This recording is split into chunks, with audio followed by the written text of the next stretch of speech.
اور جس روز قیامت برپا ہوگی حکم ہوگا کہ فرعون والوں کو سخت عذاب میں داخل کرو، اور جب وہ دوزخ میں جھگڑیں گے تو غریب لوگ بڑے آدمیوں سے کہیں گے کہ ہم تو تمہارے تابع تھے، تو کیا تم دوزخ کے عذاب کا کچھ حصہ ہم سے دور کر سکتے ہو؟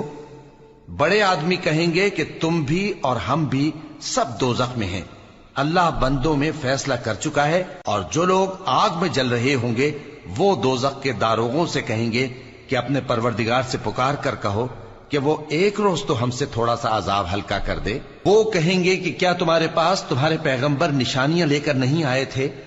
دوزخی کہیں گے کیوں نہیں؟ تو وہ کہیں گے کہ تم ہی پکار لو، اور کافروں کی پکار اس روز بیکار ہوگی۔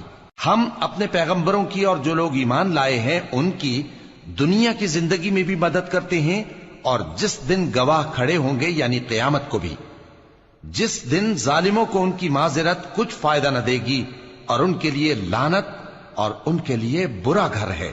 اور ہم نے موسیٰ کو ہدایت کی کتاب دی اور بنی اسرائیل کو اس کتاب کا وارث بنایا، جو عقل والوں کے لیے ہدایت اور نصیحت تھی۔